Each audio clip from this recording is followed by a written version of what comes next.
Well, well, well. Look who decided to show up. It was T-5, everyone's favorite map, possibly one of the hardest maps, what people consider to be one of the hardest maps, and etc. But there's actually going to be a lot of talking here, a lot of strategizing that I can't necessarily show you with the bots. I'm going to kind of show you what you do if you do have bots. This mission is beatable with bots. People have speed ran this successfully on Nightmare mode with 3 bot companions and have had success, and there's a way to do it. But there's 2 major components to this mission. One, running around and gathering the crates. But I find that if all 4 players are trying to do that, you all slowly die one by one. All 4 players running around while all wildly, all willy-nilly, causes the zombies to take all these different paths and show up, and mutations are here and there, and people get trapped and they die, blah blah blah.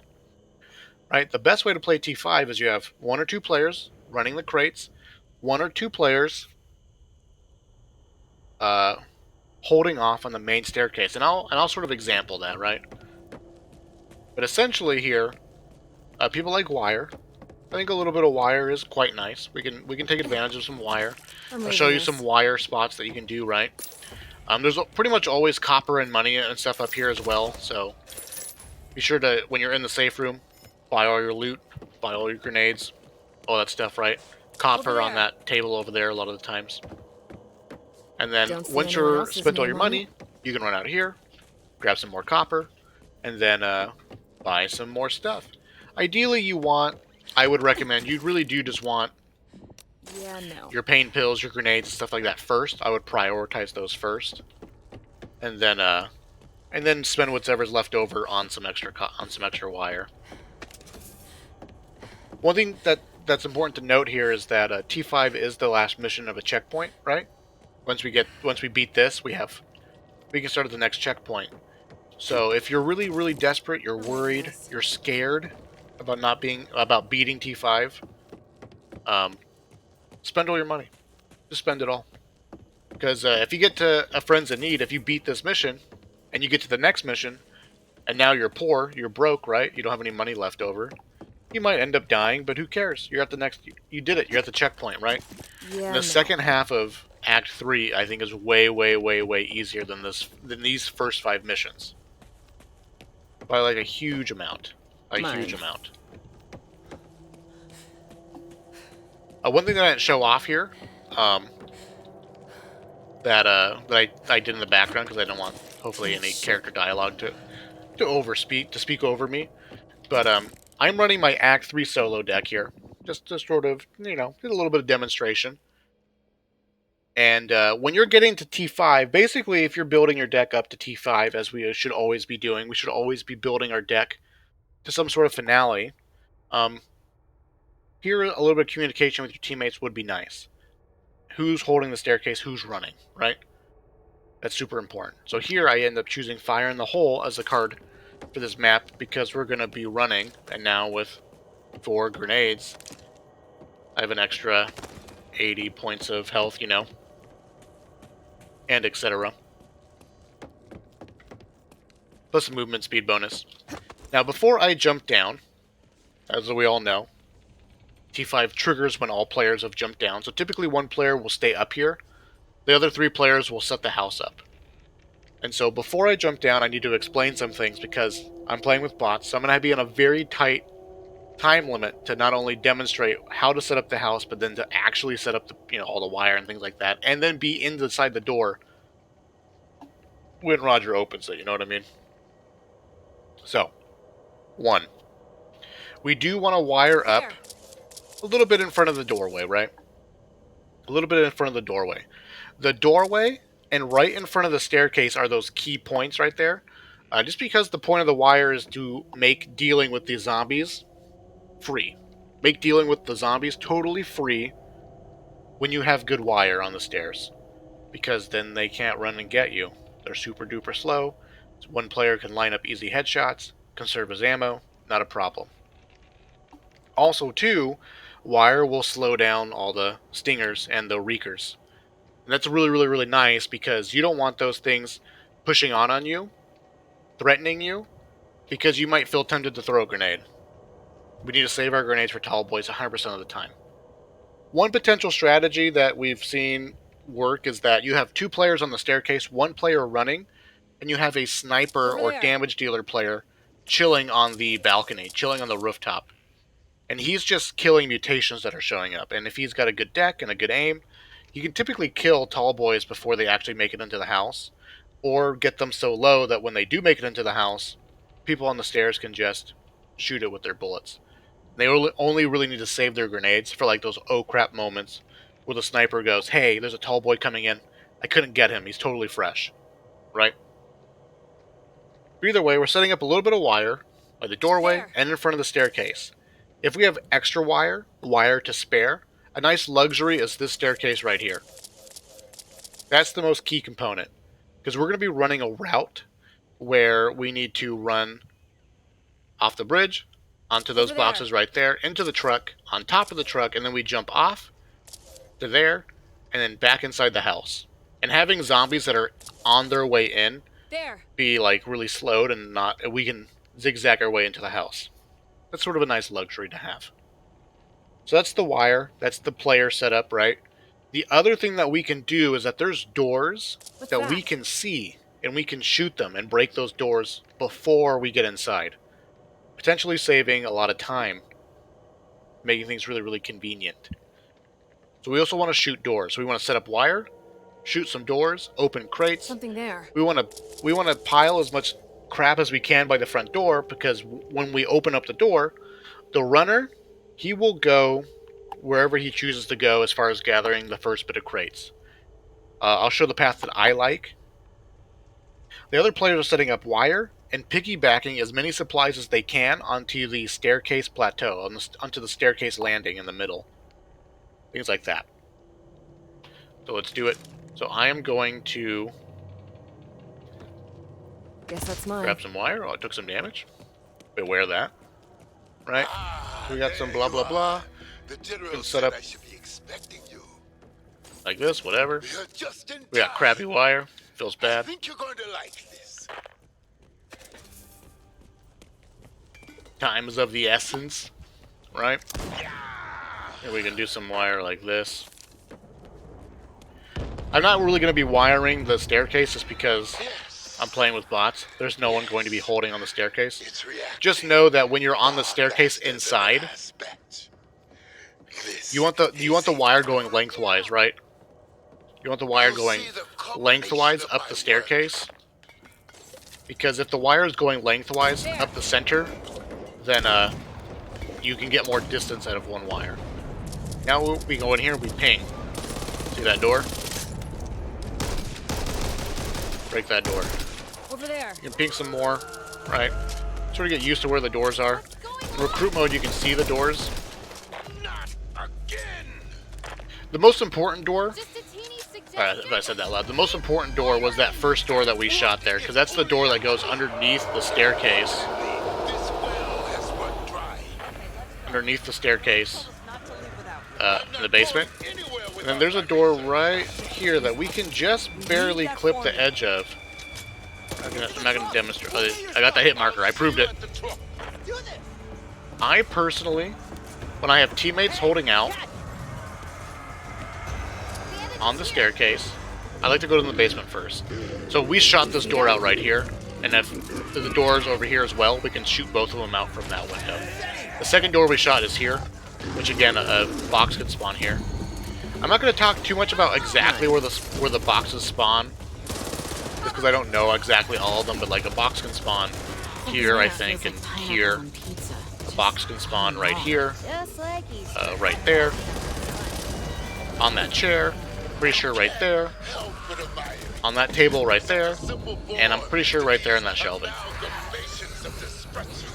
So as far as I can tell, there's nothing down here. So I like to go in the basement first. That's just my preference. It also just sets us up for going up here next. Now, zombies will not be funneling down that staircase like they are now, because almost all of the zombie spawns will be pulled to the staircase. But the runner will still have the occasional zombies chasing you. You still have 3 or 4 zombies chasing you at a time. for running, I highly, highly recommend that you gather crates into here. And the reason why I say into here specifically is because if you're gathering crates out here, every time you pop up, this guy's going to try and throw a meatball at you. And in fact, sometimes he's trying to throw a meatball at the sniper, or throwing a meatball at the staircase people. And I've had just, you know, I got the crate, I go out here, I drop my crate, and I get hit by a meatball. And it hurts. Hurts a lot. Alright, so this is our gathering point. You gather the crates here, you'll count them up, etc. Slowly over time.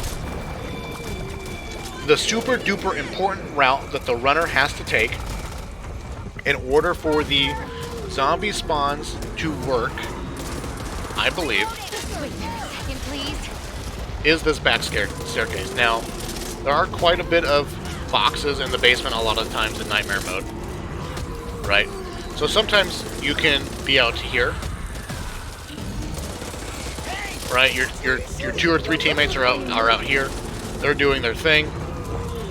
You want to get back into the basement, but not have zombies chase you. You can jump down and then go into the basement. I'll take the big one. But the key component to the runner is going to be these back staircases here. This is money. This is money. That staircase right there.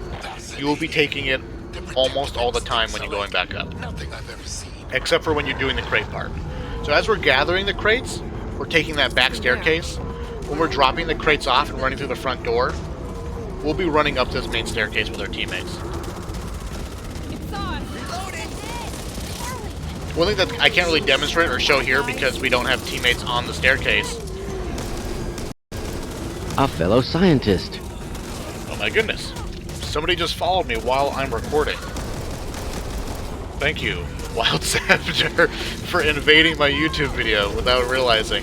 He has no idea. I'm not live, I'm just recording. But essentially, you can sort of see here that one way that the zombies get inside the house is through this window right here. That's one of the key windows. So when you're running up the basement stairs in that back staircase, zombies will... Try to dodge that. Couldn't be done. Not a problem. Oh, I don't have my stun guns. Let's grab my stun guns. Right, so as you're running up that back half of the house, the few zombies that spawn in the back half of the house will climb to that window and they'll follow you. Fucking kidding me. Now that we're out here, just keep in mind that managing your stamina Need that. will be super duper important. But for the most part, hopefully if all things are going well, you won't need to run around the house. That's best case scenario, right? This is the door that we kind of shot from a distance, but couldn't quite get it. But yeah. Keep to this back staircase as much as you can. As you're gathering the crates from the basement staircase, back staircase, Try not to get bitten then take them to our take them to the spot. You know what I mean?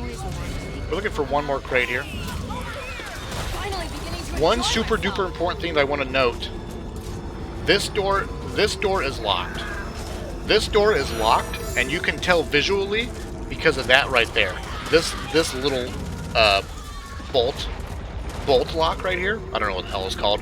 This little lock right here is the indicator that the door is locked. If we ran over to this door right here, this door is open, and it's not there. Right above the doorknob, there's no lock. So visually, you can tell which doors are open and which doors are locked. Keep that in mind because they will save you ammo and time. If you run up to a door, you see that it's open, you can just open it. This door, though, we need to shoot it open. There's a crate spawn in all of these bedrooms. I've also seen a crate spawn here, but I don't know if that's because somebody picked up a crate and then ran in here and then was looting things and they dropped the crate. But I've seen a crate right here, and I think it was the crate that spawned in here. But just keep that in mind to check the bathroom potentially. A crate would be in here. For all these bedrooms, the crate spawns are fixed. They would be right here.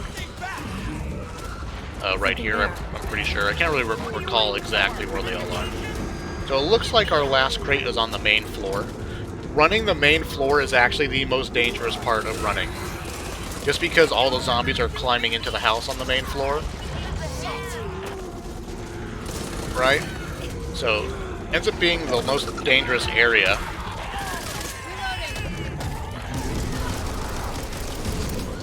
Had worse days. Got the kitchen. Aren't you scary? Got the kitchen. And one thing too is that when you're here setting up, you can look through these windows and see where the crates are on the first floor. You can see kitchen table or in the kitchen itself and things like that. Quickly. Now once you get all your crates set up here, right, and hopefully you do it as fast as you possibly can, because you're balancing between going fast enough so that the resources of the people on the staircase don't run out. But now that we got our crates, we're gonna run. Now keep in mind the ogre loves to stand right here. Almost all the time you'll end up needing to kill the ogre in some way or another. But essentially, you'll run off, you'll jump right here, jump onto the back of the truck, Here to go. crate, into the back. Oh, okay. Let's do this. And then you just run around into the staircase. Straight up. Tell your teammates, blah blah blah blah blah blah, I'm coming on in, don't shoot me, don't kill me. Get your second crate. And that is the route. That is the route. Now if I was doing this entirely by myself, with only bots, I would not gather the crates up here. I would not gather the crates up here. If I was playing this with bots, for real, on Nightmare mode, or if all my teammates were dead, before I had gathered all the crates together, I would just pick up a crate from whatever room I found it in, and then make my way to the truck. And I will typically take this path middle. Grab my crate, go like this, and go to the truck. One thing that you can do, because we're so close to the end, right? Oh, maybe we can. You only need to get as many crates into the truck as you have people alive. You shot me! Watch where you move in the future. Which might sound strange. This is annoying. Not a problem. Which might sound strange. So if you have all 4 players alive, right, 3 players on the staircase or whatever, you can tell them, hey, we're ready to go. You have 8 crates in the truck. Everyone on the team picks up their own crate, and then you jump off the roof together. If you're in a situation like this, I can potentially drop a crate, right?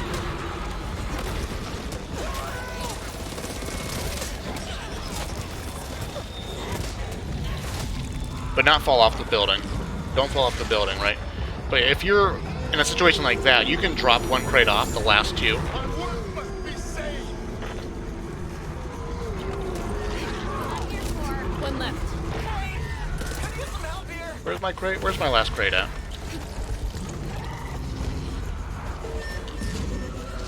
That wasn't at me. Okay.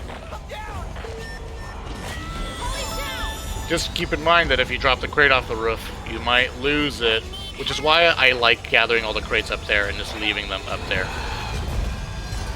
So then we don't have to worry about finding it. Well, that took an eternity. We did it. Notice too that if you jump off the roof and you get on the back of the truck just perfectly, you don't take fall damage because you grapple onto the truck. That's a nice little trick, but usually it's just easier to just run off the roof onto those crates and then jump from those crates onto the truck. Because if you miss that jump up, you're going to take damage and get slowed, and that will get you killed. But that's the very specific route that I just wanted to show. When it comes to holding out on the stairs, it's all the same. Same basic fundamental principles. Use your grenades for mutations that are going to push in on you. Shoot the zombies. Save your ammo, get headshots, whatever. Hopefully your deck is built for holding out on the stairs. If you're the runner, you need to pick a starting location. I prefer the basement, and I just go into the basement, pick up a crate, back staircase again, into our little gathering room, drop the crate, check behind you. There's probably a couple of zombies chasing you. Kill them, back down, right? Back down the back staircase, again into the basement, gather the crates, and you just rinse and repeat that over and over and over again. Once I do the basement, I'll then do the main floor that's on my half of that house. Right, the main floor has that door that we shot out from outside, as well as like the living room, like lounge area. All those crates are like right next to that back staircase anyway, so once I do the basement, then I'll pick up those. Then I'll do the top floor. And if I'm still missing some crates, they're either like in the kitchen, dining room, potentially in the um, basement if you missed one or something like that, right? And that's T5. Two major components. That's the path and routing I would take. Gather the crates upstairs, and then once you're ready to go, you run one crate at a time, back into the truck, jump on the crates, into the truck, blah blah blah, into the main house. And you just rinse and repeat that route. And it's relatively easy. T5 is relatively easy, guys. Come on. Anyways, thank you so much for watching. Thank you, Wild Scepter, for following during my video. I don't know. I'm assuming it's going to pick up on the feed. If you guys don't know what I'm talking about, somebody followed my Twitch channel in the middle of me recording this. So anyways, thank you for watching. I appreciate it, and I'll see you in the future.